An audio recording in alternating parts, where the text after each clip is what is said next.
മോളെ അതെ നീ രാവിലെ പത്രം വായിക്കുമ്പോൾ അതിൽ നിന്ന് കറണ്ട് അഫയേഴ്സ് വെട്ടിയെടുത്ത് ചാർട്ടിൽ ഒട്ടിച്ച് വേണം പഠിക്കാൻ കേട്ടാ. അമ്മയെ പറ്റിക്കരുത്, പറഞ്ഞ പോലെ കേൾക്കണം. അപ്പച്ചി പത്രം വെട്ടി കൂട്ടിന്ന് പറഞ്ഞ കുറ്റം പറയുമ്പോ സമാധാനായ? എടി അതാ എനിക്ക് അബദ്ധം പറ്റിയല്ലേ, വിട്ടുകളാ. നിന്റെ അപ്പച്ചയില്ലേ ഞാൻ. അപ്പച്ചി ആയോണ്ട് ക്ഷമിച്ചു. വേറെ എല്ലാവരും ഞാൻ മൂരിക്കിട്ട് ചവിട്ടി കൂട്ടിയാണ് ഞാൻ. എന്താ നിങ്ങളിവിടെ എന്തോടെ ഇരുന്നൂടെ? അങ്ങനെ ഇരിക്കാനൊന്നും പറ്റത്തൊന്നുമില്ല. ഇത് ഞങ്ങളുടെ ബെഡ്റൂമാണ്. പോയെ പോയെ പോയെ എഴുന്നിട്ട് പോയെ. ഈ റൂമിൽ അങ്ങനെ എഴുതി വെച്ചിട്ടുണ്ടാ ചേട്ടന്റെ റൂമാണെന്ന്? വാങ്ങിക്കുമല്ലേ ഇത് കേട്ടോ, നിനക്കറിയാവുന്നല്ലേടി ഇതെന്റെ പുഷ്പയുടെ റൂമാണ്. ഇവിടെ ആരും അങ്ങനെ കുത്തിയിരിക്കണ്ട, എന്നിട്ട് പോയെ. അച്ഛന്ന് പോയേച്ചാ ഞങ്ങളുടെ റൂമില് ഫാനൊന്നും വർക്കല്ല. ഉടുക്കത്ത് ചൂട് കൊടുക്ക. ഫാൻ കേടായി നന്നാക്കണം. നന്നാക്കണം. ആ നീ ഇവിടെ വല്ല മെക്കാനിക്കിനെ വിളിച്ചിട്ടോ. ഞങ്ങളാണോ ചെയ്യേണ്ടത്? എന്താടി അപ്പച്ചി, നിനക്ക് പറഞ്ഞ് മനസ്സിലാക്കി കൊടുത്തൂടെ? ചേട്ടനല്ലേ വീട്ടിലെ കാർന്നോര്, ചേട്ടൻ തന്നെ നന്നാക്കണം. ആ ഞാൻ ഈ വീട്ടിലെ കാരണവരാണെന്ന് നിനക്കറിയാലോ. അപ്പൊ എന്റെ റൂമിൽ നിന്ന് പുറത്തു പോയി. ഇതിനോട് റൂമിൽ നിന്ന് പുറത്തു പോകണ്ട. റൂമിൽ നിന്ന് പുറത്തു പോകേണ്ട കാര്യം എന്താ? ഞങ്ങൾ തിരികെ ഇരുന്നോട്ടെ. ചേട്ടൻ അപ്പുറത്ത് ഇരുന്നോ, ഇഷ്ടം പോലെ സ്ഥലം ഉണ്ട്, അവിടെ ഇരുന്നോ. അതെ തലവണ ഉണ്ട്. അങ്ങനെ നിങ്ങളുടെ കൂടെ ഒന്നും ഇരിക്കുന്നില്ലേ? ആ വാശിയാണോ? ആ ഓണില്ല. അച്ഛപ്പുറത്തെങ്ങാനും പോയിരിക്കും, അവിടെ പറമ്പിലൊക്കെ നല്ല കാറ്റുണ്ട്. അച്ഛനപ്പം എവിടെയെങ്കിലും വഴിയിൽ പോയിരുന്നാ മതി, ഒരു കുഴപ്പമില്ല. നിങ്ങൾക്ക് അടച്ചു മൂട്ടി AC ഫാനും ഒക്കെ ഇട്ട് സുഖിച്ചിരിക്കണം അല്ലേ? അച്ഛൻ ഫാൻ ശരിയാക്കി താ. വിളിക്ക് മെക്കാനിക്കിനെ. അതല്ലേ വിളിക്കുക പറഞ്ഞത്. അല്ല ഞാൻ ചോദിക്കട്ടെ, നീ കെട്ടിലമ്മ പോലെ മുറിക്കാത്ത കുത്തിയിരിക്കാനാണ് ഇവിടെ പ്ലാൻ ചെയ്തിരിക്കുന്നത്? എടി നിന്റെ അമ്മ അടുക്കള കഷ്ടപ്പെടുകയല്ലേടി, അവൾക്ക് തലവേദനയാണെന്ന് പറയുന്നു, എന്തൊക്കെയോ അസുഖമാണെന്ന് പറയുന്നു, എന്നിട്ട് ഈ കുഴിത്തിനുമ്പ് പറയുന്നത് കേട്ട് ഇവിടെ വന്നിരിക്കുകയാണ്. നീ പോയേ, നീ അടുക്കളയിലോട്ട് പോയേ. നീ പോയി അമ്മയെ സഹായിക്കണി. അമ്മയ്ക്ക് ചെറിയ എന്തോ തലവേദനയുള്ളൂ, അല്ലാണ്ട് അമ്മയ്ക്ക് വലിയ പ്രശ്നമൊന്നുമില്ല. തേങ്ങ ഓടുന്നു. മധു, ഒരു കാര്യം ഞാൻ പറഞ്ഞേക്കാം, ഇതാണ് നിന്റെ സ്വഭാവമെങ്കിൽ നീ ഒരു കാലത്തും ഗുണം പിടിക്കത്തില്ല കേട്ടാ.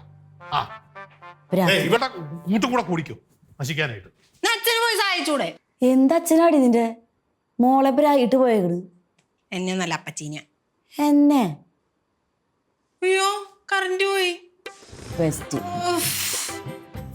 ഓ പ്രാക്കും വലിച്ച്. ഞാൻ എന്തായാലും അമ്മനെ സഹായിക്കാൻ പോവാ. തേങ്ങ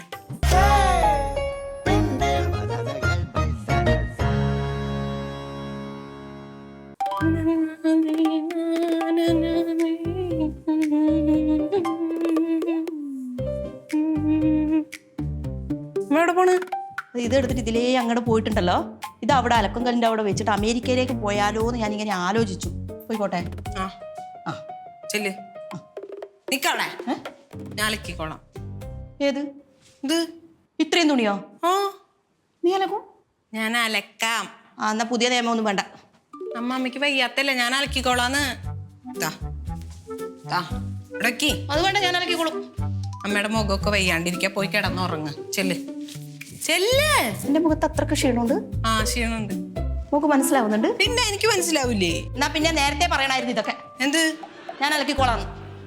അമ്മ തലവേദനയൊക്കെ മാറിയാ? കുറച്ച് കുറവുണ്ട് മോളെ. മാറിയില്ലേ? ഇനി മാറ്റി കൊടുക്കോ? ഞാൻ വല്ല MBBS കാര്യൊക്കെ ആയിരുന്നെങ്കിൽ മാറ്റി കൊടുത്തേനെ. ഓ, ഹോട്ടൽ മാനേജ്മെന്റ് പഠിപ്പിച്ചിട്ട് എന്നെ അച്ഛൻ മുടിഞ്ഞിരിക്കുക കേട്ടാണ് MBBS. കണ്ടാ മതി. ഇപ്പൊ എനിക്ക് തലവേദന കുറച്ച് ആശ്വാസമുണ്ട്. ഇനി തമ്മിൽ തല്ലുകൂടി എനിക്ക് അത് അധികം ആക്കി വെക്കരുത്. ഞാൻ ഒന്നും പറയണില്ല, ഞാനായിട്ട് ഒന്നും പറയാൻ പോണില്ല, ഞാൻ ഒന്നും ചെയ്യാനും പോണില്ല. ഒന്നും ചെയ്യില്ല, വെറുതെ ഇരിക്കും. എന്തെങ്കിലും ഒന്ന് സഹായിച്ചൂടെ നിനക്ക്? ഞാനും അപ്പച്ചി എപ്പോഴാ ഇവിടുത്തെ പണിയൊക്കെ ചെയ്യണേ. നിങ്ങളെ ഞാൻ എന്തിനാണ് സഹായിക്കുന്നത്? എനിക്ക് എന്റെ അമ്മേനെ സഹായിച്ചാ പോരെ? സഹായിക്ക്. ഇതിപ്പോ ചെയ്യാൻ പറ്റത്തില്ല, എനിക്ക് വേറെ പണിയുണ്ട്. അപ്പൊ പിന്നെ ഇപ്പൊ എന്താ പറഞ്ഞാ ഞാൻ എന്റെ അമ്മയെ സഹായിക്കാന്ന്? അത് ഞാൻ പിന്നെ സഹായിച്ചോളാം. അല്ല പിന്നെയാണ് ഇപ്പൊ ചെയ്യേണ്ടത്. ഇപ്പൊ എനിക്ക് സുഖമില്ലാത്തത്. ഇപ്പോഴാണല്ലേ? അതാണെങ്കിൽ ഞാൻ ചേച്ചി സഹായിക്കും ചെയ്തോട്ടാ. എനിക്ക് സഹായിക്കണേ, നിന്റെ അനുവാദമൊന്നും വേണ്ട. ചെയ്യ ചേച്ചി, എനിക്ക് വേറെ പണിയുണ്ട്. എനിക്ക് മുഖ്യമായ ഒരു ഇമ്പോർട്ടന്റ് പണിയുണ്ട്. ചെയ്തോ. എന്ത് പണിയാ? ഞാൻ പറയാം, പിന്നെ പറയാം. ഉണ്ടാ പോയണ്ട പുന്നാര മോള്. ഇതൊക്കെ എന്തെങ്കിലും നന്നാവോ? എനിക്ക് നന്നാക്കാൻ പറ്റുമോ? അമ്മ നന്നാവണവരെ നന്നാക്കാൻ പറ്റുള്ളൂ.